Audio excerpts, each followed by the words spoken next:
के big studio में बहुत बहुत स्वागत है आप सभी का। मैं हूं प्रियंका उपलानंद। पावर ब्रेक्फास्ट में सारे इंपॉर्टेंट क्यूज के साथ, चाहे ग्लोबल मार्केट से हो, डोमेस्टिक मार्केट हो, एफआईज हो, डीआईज की खरीदारी के बीच किस तरह के आज आपके लिए संकेत बनेंगे, ये सब संकेतों के साथ शो में शामिल है। लेकिन चलिए सबसे पहले ग्लोबल मार्केट्स का रुख करते हैं और हमारे साथ नेहा इस वक्त स्टूडियो में बनी हुई है। नेहा, मॉर्निंग इस हफ्ते तो बड़ा क्यों है उनके लिए जीडीपी फिगर्स, उससे पहले आप बाजार रिएक्ट कैसे कर रहे हैं वहाँ? बिल्कुल, गुड मॉर्निंग प्रियंका। देखिए, मिला जुला सा रिएक्शन है और आप कहेंगे कि सधा हुआ सा रिएक्शन है, किसी भी तरह के एक तरफा मूवमेंट नहीं दिखे। अब देखिए, आपने लगातार 3 ट्रेडिंग सेशन डाउ को बढ़ते हुए देखा, अच्छी खासी स्ट्रेंथ थी, तीनों ही इंडिसेस 4 महीने की ऊंचाई पर ट्रेड करते हुए दिखे, तो बिल्कुल एक स्टडी दायरेबंद कारोबार ही दिखा डाउ।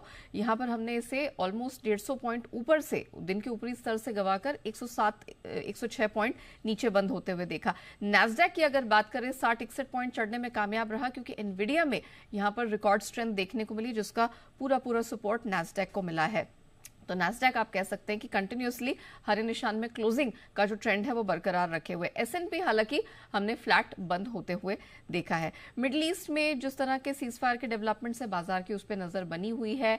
फेड चेयर जेरोम पावेल है, उनकी जो कांग्रेशनल टेस्टिमनी है उसका दूसरा दिन था। उन्होंने कहा कि हम सतर्क हैं, हम महंगाई को काबू करने में सक्षम हैं, लेकिन हमसे ये ना उम्मीद की जाए कि तुरंत प्रभाव से हम ब्याज दरों में कटौती कर देंगे।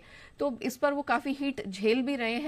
अमेरिकी राष्ट्रपति को ये बात पसंद नहीं आ रही है, लेकिन वो अपनी बात पर अडिग है। वो पूरी तरह से जो टैरिफ पॉलिसी है उसके बाद अमेरिकी मार्केट्स पर जो रिएक्शन है उसको वॉच करना चाहते हैं। साथ ही आपको बता दूं कि यहां पर जो होम सेल्स के नंबर निकल कर आए अमेरिका में, घरों की बिक्री के आंकड़े, वो यहां पर उनकी जो गति है उसमें गिरावट आई है, अक्टूबर 2024 के निचले स्तर पर जाते दिखाई दें। तो इन सब फैक्टर्स के चलते बहुत ही सधा हुआ स्टेडी सा रिएक्शन हमने यूएस मार्केट्स में देखा। आज भी अगर आप देखें, डाउ और नैस्डैक फ्यूचर्स में दायरेबंद कारोबार ही देखने को मिल रहा है। डॉलर इंडेक्स की बात करें, 97 के करीब है, 3-3.25 साल के निचले स्तर पर है। कच्चा तेल, इसमें हमने देखा 3 दिनों की गिरावट पर ब्रेक लगा है। और एक फैक्टर जो रिस्पॉन्सिबल है डॉलर इंडेक्स के अलावा, वो ये कि अमेरिका में जो वीकली क्रूड भंडार है वो 5वें हफ्ते गिरता दिखा है।